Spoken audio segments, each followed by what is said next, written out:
Montaegi old man. Jongmin lay in his bed staring up at the dark ceiling, unable to fall asleep. It was well past midnight and the city streets outside were eerily quiet. His parents had gone to bed hours ago, leaving him alone with his thoughts in the still of the night. But Jongmin's mind was racing, replaying the events of the evening over and over again. He and his friends had snuck out of their apartment complex after their parents told them it was time for bed. They wanted to hang out at the playground a few blocks away, figuring they could stay out just a little later under the guise of darkness. At first it was fun, swinging on the monkey bars and talking and laughing together in the cool night air. But then a group of older boys showed up, ones they had trouble with at school before. Words were exchanged, then pushes and shoves. Before Jongmin knew it, a full-blown fight had broken out. He got in a few good hits defending himself but was overwhelmed by the bigger boys. His friends scattered in fear, leaving him behind to take the beating alone.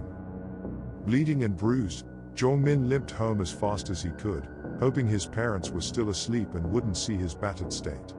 He managed to sneak back into his room without waking them, but the pain from his injuries kept him awake ever since.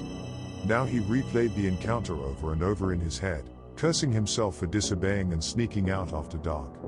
If only he had just listened to his parents and gone to bed like he was told. A loud creak from somewhere in the apartment jolted Jongmin from his thoughts.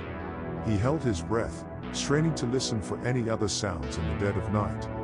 At first there was only silence, but then he heard it, slow, deliberate footsteps moving carefully down the hall, the old wooden floorboards groaning under each calculated step. His heart leapt into his throat.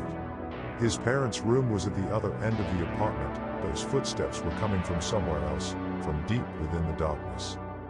Panic rising, Jongmin grabbed his phone with trembling hands and switched on the flashlight, stabbing its weak beam into the blackness. At first he saw only the familiar outlines of his furniture against the wall. But then, as he panned the light farther into the room, he spotted a figure standing motionless in the far corner, half hidden in the shadows. Jongmin snapped the light upwards with a start, momentarily blinded by its harsh glare against the ceiling.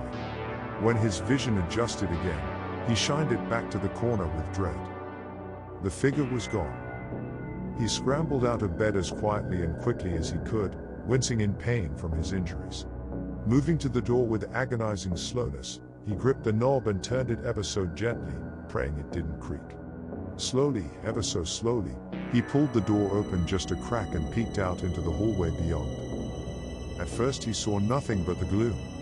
Then, as his eyes adjusted more to the darkness, he spotted a tall, thin shape gliding noiselessly down the hall away from his room, moving with inhuman speed and grace. It stopped at the end of the hallway before the front door, melting completely into the shadows. Jongmin's heart pounded so hard he was sure it would burst from his chest.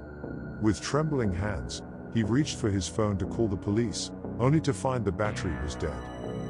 Trapped with no way to call for help, Jongmin stood frozen, gripping his door in paralyzing fear. Was that thing still out there, lurking unseen in the dark? He willed himself to be brave, to act despite his terror.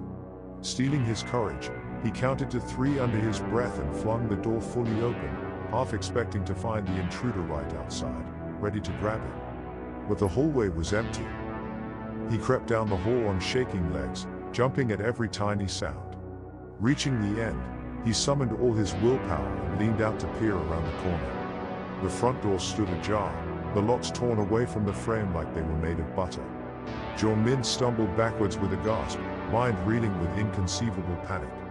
Whatever was in here with him, it was not normal.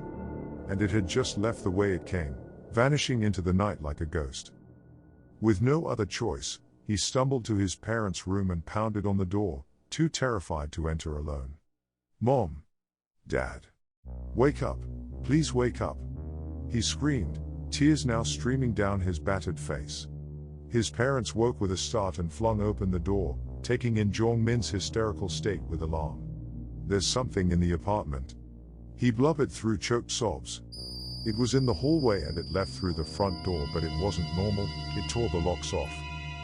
His parents called the police with frantic urgency while Jongmin sat shaking uncontrollably, reliving the night's terrors over and over. When the police arrived minutes later and did a thorough search of the apartment, they found no sign of any intruder or forced entry. The locks on the front door were intact, with no damage or signs of being tampered with. Jongmin insisted vehemently about what he saw, but his parents and the officers began to doubt his hysterical story, thinking he may have imagined it in a panic due to his injuries from the earlier fight. In the following days, Jongmin tried to piece together what exactly he saw that night, but the creature's features were blurry in his memory, little more than a tall, shadowy form. His parents forbade him from leaving the apartment after dark as punishment for sneaking out and fighting. Stuck inside with nothing but his fear and paranoia, Jongmin began to wonder if maybe he did imagine the whole thing in a delirious, post-traumatic state.